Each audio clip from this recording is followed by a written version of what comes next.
Bonjour, je m'appelle Jérémy Foller, étudiant à la maîtrise. Tous ont déjà entendu parler des cerfs de Virginie de l'île d'Anticosti. Mais encore aujourd'hui, plusieurs sont surpris d'apprendre que cette espèce n'est pas native de l'île. En effet, c'est vers la fin du 19e siècle qu'Henri Meunier y apporta environ 220 individus. Le but était d'en faire un fantastique paradis de la chasse. Et on peut dire que c'est accompli. On retrouve une densité d'environ 20 cerfs par kilomètre carré aujourd'hui. Suite à l'introduction d'une espèce dans un nouveau milieu, il est possible d'observer des changements au point de vue de la génétique. Comment cela? Pour vous l'imaginer, prenez un sac de billes. Ce sac représente une population, les billes à l'intérieur, les individus qui la composent. Et la couleur de ces billes, c'est leur information génétique. Si vous prenez de ce sac, disons, 10 billes, eh bien, il y a très peu de chances que les billes choisies représentent de manière fidèle toute la diversité de couleurs qu'il y avait à l'origine. En d'autres mots, il y a très peu de chances pour une espèce, lorsqu'elle est introduite, qu'elle représente de manière fidèle la diversité d'origine. C'est ce qu'on appelle l'effet fondateur. Il s'agit de l'une des manières pour une population de se différencier d'un point de vue génétique. Il y a plusieurs facteurs qui peuvent moduler l'ampleur de cet effet, dont entre autres le nombre d'individus utilisés pour l'introduction, ainsi que le temps depuis cette introduction. Ainsi, nous pouvons nous demander, est-ce que la période de temps de séparation entre les individus de l'île d'Anticosti de la population de Montmagny fut suffisante pour observer une différence génétique?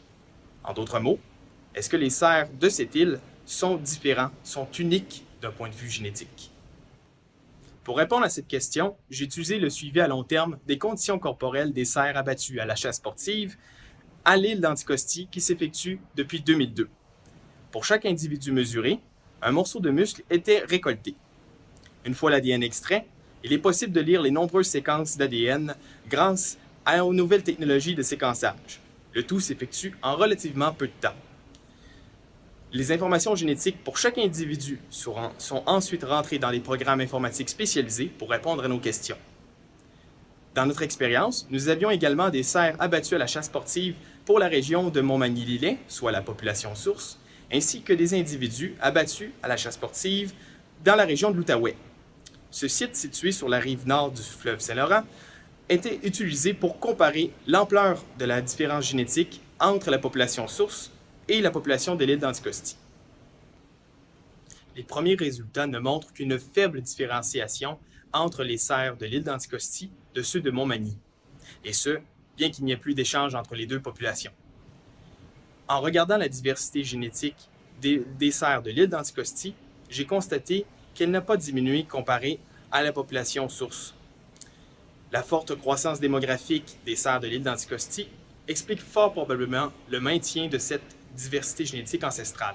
Cela signifie que l'effet fondateur en date d'aujourd'hui n'a pas été significatif avec le nombre d'individus qui furent utilisés pour l'introduction.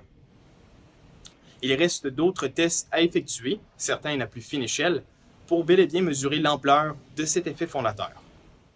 Que peut-on retenir des premiers résultats de mon projet?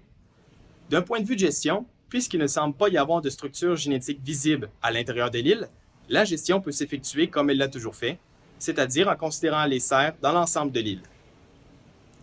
Malgré le fait qu'il n'y a qu'une faible différenciation entre les cerfs de l'île de ceux du continent, cela reste encourageant pour la mise en valeur de la chasse sportive à l'île d'Anticosti. En effet, d'autres résultats viendront mettre en lumière l'histoire génétique fascinante des cerfs de l'île d'Anticosti.